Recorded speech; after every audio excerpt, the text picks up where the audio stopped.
La gardeuse d'oie près de la fontaine. Un conte des frères Grimm. Lecture par Christophe Tabar. Il y avait une fois une vieille bonne femme qui vivait avec son troupeau d'oies dans une solitude entre des montagnes et avait là une petite maison. Cette solitude était entourée d'une grande forêt et chaque matin la vieille prenait sa béquille et s'en allait au bois d'un pas branlant. Une fois là, la bonne vieille s'occupait très activement, bien plus qu'on ne l'aurait cru à voir son grand âge. Elle ramassait de l'herbe pour ses oies, cueillait des fruits sauvages aussi hauts qu'elle pouvait atteindre, et rapportait tout cela sur le dos. On aurait pensé qu'elle devait succomber sous un pareil fardeau, mais elle le rapportait toujours heureusement au logis. Quand elle rencontrait quelqu'un, elle le saluait très amicalement. « Bonjour, cher voisin, il fait beau aujourd'hui. Cela vous étonne sans doute que je traîne cette herbe, mais chacun doit porter sa charge sur son dos. » Pourtant les gens n'aimaient pas la rencontrer. Ils préféraient faire un détour. Et si un père passait près d'elle avec son petit garçon, il lui disait tout bas « Prends garde à cette vieille, elle est rusée comme un démon, c'est une sorcière. » Un matin, un beau jeune homme traversait la forêt. Le soleil brillait, les oiseaux chantaient, un vent frais soufflait dans le feuillage, et le jeune homme était joyeux et en belle humeur. Il n'avait encore rencontré âme qui vive, quand tout à coup il aperçut la vieille sorcière accroupie sur ses genoux et coupant de l'herbe avec sa faucille. Elle en avait déjà amassé toute une charge dans son sac, et à côté d'elle étaient 2 grands paniers tout remplis de poires et de pommes sauvages. « La mère, lui dit-il, comment pensez-vous emporter tout cela ?»« Il faut que je le porte, mon cher monsieur, répondit-elle. Les enfants des riches ne connaissent pas ces fatigues-là. Mais aux paysans, on lui dit « Il ne faut voir que devant soi quand on est bossu comme toi. » « Voulez-vous m'aider ?» ajouta la vieille, voyant qu'il s'arrêtait. « Vous avez encore les épaules droites et les jambes solides. Ce sera peu de chose pour vous. D'ailleurs, ma maison n'est pas loin d'ici. Elle est dans une bruyère, là, derrière la colline. Vous aurez grimpé là-haut en un instant. » Le jeune homme se sentit touché de compassion pour la vieille et lui dit « Il est vrai que mon père n'est point un paysan, mais un riche comte. Pourtant, afin que vous voyiez que les paysans ne sont pas les seuls qui sachent porter un fardeau, je me chargerai du vôtre. »« Si vous le voulez bien, reprit la vieille, cela me fera plaisir. Il y aura pour vous 1 heure à marcher, mais que vous importe. Vous porterez aussi les poires et les pommes. » Le jeune comte commença un peu à réfléchir quand on lui parla d'1 heure de marche. Mais la vieille ne lâcha pas prise. Elle attacha le sac à son dos et pendit à ses mains les 2 corbeilles. « Vous voyez, dit-elle, cela ne pèse rien. »« Point, cela pèse beaucoup, reprit le comte en faisant une triste grimace. Votre sac est si lourd qu'on dirait qu'il est rempli de pierres de taille. Et les pommes et les poires sont pesantes comme du plomb. C'est à peine si je me sens la force de respirer. » Il avait grande envie de déposer sa charge, mais la vieille ne le permit pas. « Voyez, je vous prie, dit-elle d'un ton moqueur, ce jeune monsieur ne peut pas porter ce que j'ai traîné souvent, vieille comme je suis. Ils sont tout prêts à vous assister en parole. Mais si on en vient au fait, ils ne demandent qu'à s'esquiver. »« Pourquoi, ajouta-t-elle, restez-vous ainsi à barguigner? En marche! Personne maintenant ne vous délivrera de ce fardeau. » Tant que l'on fut en plaine, le jeune homme pouvait y tenir. Mais quand ils eurent atteint la montagne et qu'il fallut gravir, quand les pierres roulèrent derrière lui comme si elles eussent été vivantes, la fatigue se trouva au-dessus de ses forces. Les gouttes de sueur baignaient son front et coulaient tantôt froides et tantôt brûlantes sur son corps. « La mère, dit-il, je n'en peux plus. Je vais me reposer un peu. »« Non, dit la vieille. Quand nous serons arrivés, vous pourrez vous reposer. Maintenant il faut marcher. Qui sait si cela ne vous sera pas bon à quelque chose. »« Vieille, tu es une effrontée, dit le comte. Et il voulut se défaire du sac, mais il y perdit sa peine. Le sac était aussi bien attaché que s'il n'eût fait qu'un avec son dos. Il se tournait et se retournait, mais sans réussir à se dégager. La vieille se mit à rire et à sauter toute joyeuse sur sa béquille. « Ne vous fâchez pas, mon cher monsieur, dit-elle. Vous voilà en vérité rouge comme un coq. Portez votre fardeau patiemment. Quand nous serons arrivés à la maison, je vous donnerai un bon pourboire. » Qu'eût-il pu faire? Il fallait se soumettre et se traîner patiemment derrière la vieille. Elle semblait devenir plus leste de moment en moment, et son fardeau à lui devenait plus lourd. Tout d'un coup, elle prit son élan, sauta sur le sac et s'assit dessus. Toute étique qu'elle était, elle pesait pourtant plus que la plus grosse villageoise. Les genoux du jeune homme tremblaient. Mais quand il s'arrêtait, la vieille lui frappait les jambes avec une baguette et des chardons. Il gravit tout haletant la montagne et arriva enfin à la maison de la vieille, au moment même où il allait succomber à l'effort. Quand les oies aperçurent la vieille, elles étendirent leurs ailes en haut, le cou en avant, et coururent au-devant d'elle en poussant leurs cris « Oul, oul !» Derrière le troupeau marchait, avec une baguette à la main, une vieille créature grande et forte, mais laide comme la nuit. « Mère, dit-elle à la vieille, vous est-il arrivé quelque chose? Vous êtes restée absente bien longtemps. »« Point du tout, mon enfant, répondit-elle. Il ne m'est rien arrivé de fâcheux. Au contraire, ce bon monsieur que tu vois m'a porté mon fardeau. Et encore, comme j'étais fatigué, il m'a prise moi-même sur son dos. Le chemin ne nous a point du tout paru long. Nous étions en bonne humeur, et nous n'avons cessé d'échanger de bons mots. » Enfin la vieille se laissa glisser à terre. Elle enleva la charge du dos du jeune homme, les corbeilles de ses mains, le regarda gracieusement et lui dit « Maintenant, asseyez-vous sur le banc devant la porte et reposez-vous. Vous avez loyalement gagné votre salaire. Aussi, ne le perdrez-vous pas. » Puis elle dit à la gardeuse d'oies « Rentre dans la maison, mon enfant. Il n'est pas convenable que tu restes seul avec ce jeune monsieur. Il ne faut pas verser de l'huile sur le feu. Il pourrait bien devenir amoureux de toi. » Le comte ne savait s'il devait rire ou pleurer. Une mignonne de cette façon, pensa-t-il tout bas, eût-elle 30 ans de moins, ne me chatouillerait pas le cœur. Cependant la vieille choya, caressa les oies comme des enfants, puis rentra avec sa fille dans la maison. Le jeune homme s'étendit sur le banc, sous un pommier sauvage. L'atmosphère était douce et tiède. Autour de lui s'étendait une vaste prairie, émaillée de primes verts, de thym sauvage et de 1000 autres fleurs. Au milieu murmurait un clair ruisseau, éclairé des rayons du soleil, et les oies blanches se promenaient sur les bords ou se plongeaient dans l'eau. « Cet endroit est délicieux, dit-il, mais je suis si fatigué que je ne puis tenir les yeux ouverts. Je vais dormir un peu, pourvu qu'un coup de vent ne vienne pas enlever mes jambes, car elles sont molles comme de l'amadou. » Quand il eut dormi un instant, la vieille vint et le réveilla en le secouant. « Lève-toi, dit-elle, tu ne peux rester ici. Je t'ai un peu tourmenté, il est vrai, mais il ne t'en a pourtant pas coûté la vie. Maintenant, je veux te donner ton salaire. Tu n'as pas besoin d'argent ni de biens. Je t'offre autre chose. » En disant cela, elle lui mit en main une petite boîte taillée dans une seule émeraude. « Garde-la bien, lui dit-elle. Elle te portera bonheur. » Le comte se leva, et, sentant qu'il était frais et avait repris ses forces, il remercia la vieille de son présent et se mit en route, sans songer un instant à chercher de l'œil la belle enfant. Il était déjà à quelque distance qu'il entendait encore dans le lointain le cri joyeux des oies. Le comte resta 3 jours égaré dans la solitude avant de pouvoir retrouver son chemin.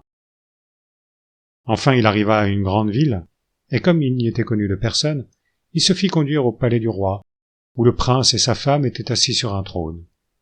Le comte mit un genou à terre, tira de sa poche la boîte en émeraude et la déposa aux pieds de la reine. Elle lui commanda de se lever, et il vint lui présenter la boîte. Mais à peine l'avait-elle ouverte, et y avait-elle regardé, qu'elle tomba à terre comme morte. Le comte fut saisi par les serviteurs du roi, et il allait être conduit en prison, quand la reine ouvrit les yeux et ordonna qu'on le laissât libre, et que chacun sortît, parce qu'elle voulait l'entretenir en secret. Quand la reine fut seule, elle se mit à pleurer amèrement et dit « À quoi me servent l'éclat et les honneurs qui m'environnent? Tous les matins je m'éveille dans les soucis et l'affliction. J'ai eu 3 filles dont la plus jeune était si belle que tout le monde la regardait comme une merveille. Elle était blanche comme la neige, rose comme la fleur du pommier, et ses cheveux brillaient comme les rayons du soleil. Quand elle pleurait, ce n'étaient pas des larmes qui tombaient de ses yeux, mais des perles et des pierres précieuses. Lorsqu'elle fut arrivée à l'âge de 15 ans, le roi fit venir ses 3 filles devant son trône. Il aurait fallu voir comme on ouvrait les yeux quand la plus jeune entra. On croyait assister au lever du soleil. Le roi dit « Mes filles, je ne sais pas quand viendra mon dernier jour. Je veux régler dès aujourd'hui ce que chacune de vous recevra après ma mort. Vous m'aimez toutes les 3, mais celle de vous qui m'aime le mieux aura aussi la meilleure part. » Chacune dit que c'était elle qui aimait le mieux son père. « Ne pourriez-vous, reprit le roi, m'exprimer combien vous m'aimez? Je saurai ainsi quels sont vos sentiments. » L'aîné dit, « J'aime mon père comme le sucre le plus délicieux. » La seconde, « J'aime mon père comme le plus beau vêtement. » Mais la plus jeune garda le silence. « Et toi, lui dit son père, comment m'aimes-tu? » « Je ne sais pas, répondit-elle, et ne puis comparer mon amour à rien. » Mais le père insista pour qu'elle désignât un objet. Enfin elle dit, « Le meilleur mets n'a pas de goût pour moi sans sel. Eh bien, j'aime mon père comme le sel. » Quand le roi entendit cela, il entra en colère et dit, « Puisque tu m'aimes comme le sel, c'est avec du sel aussi que je récompenserai ton amour. » Il partagea donc son royaume entre les deux aînés, mais pour la plus jeune, il lui fit attacher un sac de sel sur le dos, et 2 serviteurs eurent ordre de la conduire dans une forêt sauvage. « Nous avons tous pleuré et prié pour elle, dit la reine, mais il n'y a pas eu moyen d'apaiser la colère du roi.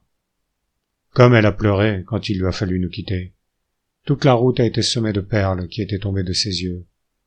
Le roi n'a pas tardé à se repentir de sa dureté et a fait chercher la pauvre enfant dans toute la forêt, mais personne n'a pu la trouver. Quand je pense que les bêtes sauvages l'ont mangée, je n'en puis plus de tristesse.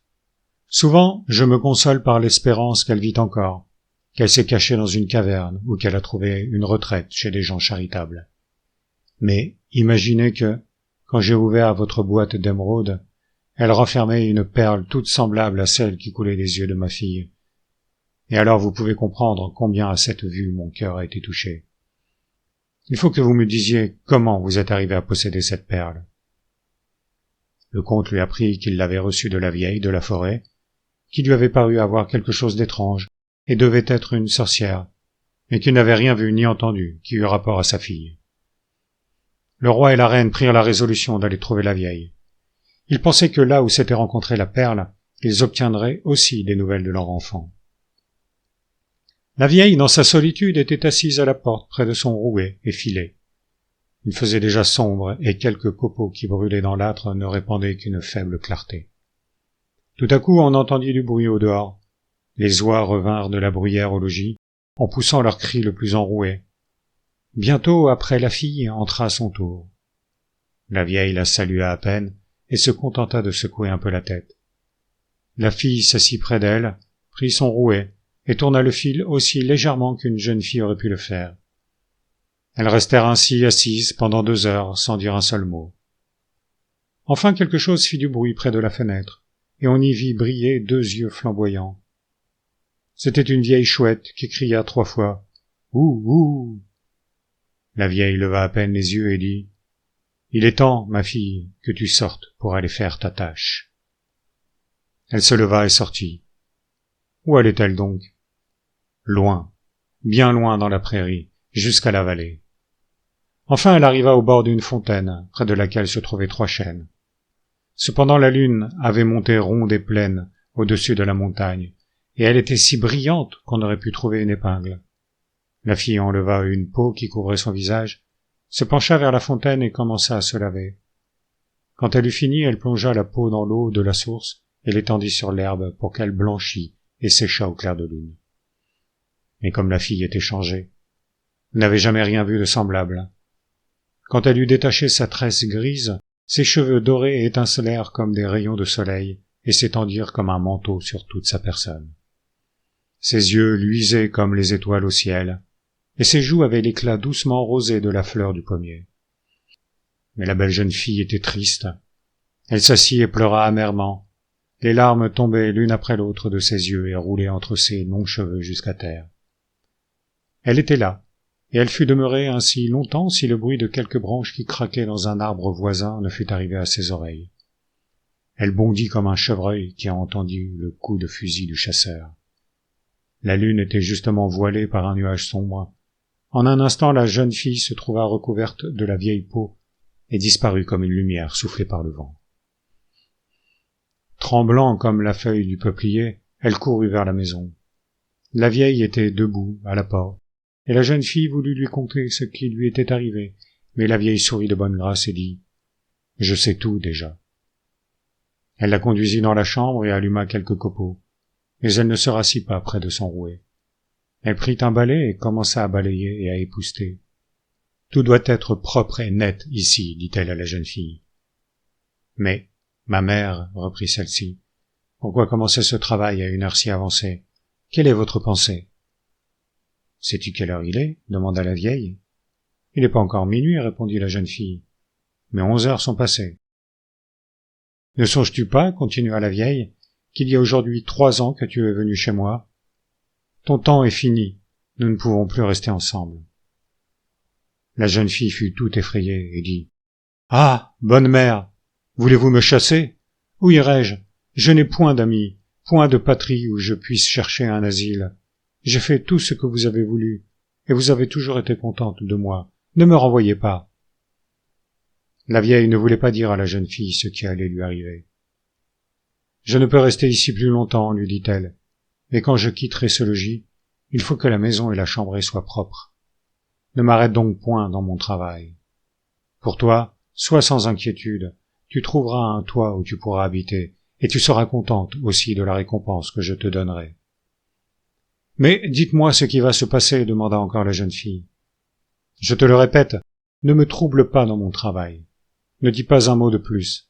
Va dans ta chambre, quitte la peau qui couvre ta figure, et prends la robe de soie que tu portais quand tu es venu chez moi, puis reste dans ta chambre jusqu'à ce que je t'appelle.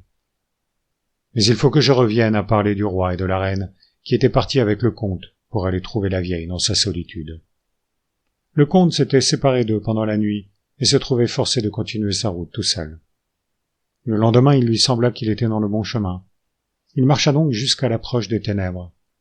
Alors il monta sur un arbre pour y passer la nuit, car il craignait de s'égarer. Quand la lune éclaira le pays, il aperçut une personne qui descendait la montagne. Elle n'avait point de baguette à la main, pourtant il put reconnaître que c'était la gardeuse d'oie qu'il avait vue dans la maison de la vieille. « Oh, dit-il, elle vient, et je vois ici une des 2 sorcières. L'autre ne peut pas non plus m'échapper. » Mais quel fut son étonnement quand il la vit s'approcher de la fontaine, se dépouiller de la peau pour se laver, quand ses cheveux dorés se déroulèrent sur elle, et qu'elle se montra belle plus qu'il n'avait vu aucune femme au monde. À peine osait-il respirer, mais il allongeait le cou à travers le feuillage autant qu'il pouvait, et il la regardait sans détourner les yeux. Soit qu'il se fût penché trop, ou par une autre cause, une branche vint à craquer tout d'un coup, et au même instant la jeune fille se trouva cachée sous la peau. Elle bondit comme un chevreuil, et la lune s'étant voilée en ce moment, elle fut dérobée à son regard. À peine avait-elle disparu que le comte descendit de l'arbre et se mit à la poursuivre en toute hâte. Il n'avait fait que quelques pas lorsqu'il vit dans le crépuscule 2 personnes qui marchaient à travers la prairie. C'étaient le roi et la reine, qui de loin avaient aperçu une lumière dans la maison de la vieille et s'étaient dirigés de ce côté. Le comte leur raconta quelle merveille il avait vue près de la fontaine, et ils ne doutèrent point que celle dont il parlait ne fût leur fille perdue. Ils avancèrent tout joyeux et arrivèrent bientôt à la maison. Les oies étaient rangées alentour. Elles dormaient la tête cachée sous les ailes, et aucune ne bougeait. Ils regardèrent en dedans du logis par la fenêtre, et aperçurent la vieille qui était assise tranquillement, effilée, penchant la tête et sans détourner les yeux. Tout était propre dans la chambre, comme si elle eût été habitée par ces petits sylphes aériens qui n'ont point de poussière à leurs pieds. Mais ils ne virent point leur fille. Ils considérèrent tout cela pendant quelques instants. Enfin ils prirent courage et frappèrent doucement à la fenêtre. On eût dit que la vieille les attendait, car elle se leva et cria d'une voix amicale : « Entrez, je vous connais. » Quand ils furent entrés dans la chambre, la vieille dit : « Vous auriez pu vous épargner cette longue route si vous n'aviez pas, il y a 3 ans, renvoyé injustement votre fille, qui est si bonne et si gracieuse. Elle n'y a rien perdu, car elle a pendant 3 ans gardé les oies. Durant tout ce temps, elle n'a rien appris de mauvais et a conservé la pureté de son cœur. Mais vous êtes suffisamment puni par l'inquiétude où vous avez vécu. » Puis elle s'approcha de la chambre et dit : « Sors, ma chère enfant. » La porte s'ouvrit, et la fille du roi sortit vêtue de sa robe de soie, avec ses cheveux dorés et ses yeux brillants. On aurait dit un ange qui descendait du ciel. Elle courut vers son père et sa mère, s'élança à leur cou et les embrassa. Tous pleurèrent de joie, sans pouvoir s'en empêcher. Le jeune comte se tenait près d'eux, et quand elle le vit, son visage devint rouge comme une rose mousseuse. Elle-même ne savait pas pourquoi. Le roi dit, « Cher enfant, j'ai partagé mon royaume. Que pourrais-je te donner ?» « Elle n'a besoin de rien, dit la vieille. Je lui donne les larmes qu'elle a versées pour vous. Ce sont autant de perles plus belles que celles qu'on trouve dans la mer, et elles sont d'un plus grand prix que tout votre royaume. Et pour récompense de ses services, je lui donne ma petite maison. » Comme elle achevait ces mots, la vieille disparut. Ils entendirent les murs craquer légèrement, et comme ils se retournaient, la petite maison se trouva changée en un palais superbe. Une table royale était servie, et des domestiques allaient et venaient alentour. L'histoire continue encore, mais ma grand-mère, qui me l'a racontée, avait un peu perdu la mémoire. Elle avait oublié le reste. Je crois pourtant que la belle-fille du roi se maria au comte, qu'ils restèrent ensemble dans le palais, et qu'ils y vécurent dans la plus grande félicité aussi longtemps que Dieu voulut. Si les oies blanches, qui étaient gardées près de la maison, étaient autant de jeunes filles, ne vous avisez point d'y entendre malice, que la vieille avait recueilli près d'elle, si elles reprirent leur figure humaine, et restèrent en qualité de suivante près de la jeune reine, c'est ce que je ne sais pas bien, mais je le conjecture. Ce qui est certain, c'est que la vieille n'était point une sorcière, mais une bonne fée, qui ne voulait que le bien. Probablement c'était elle aussi qui avait accordé à la fille du roi, dès sa naissance, le don de pleurer des perles au lieu des larmes. Cela ne se voit plus aujourd'hui. Sans cela, les pauvres seraient bientôt devenus riches.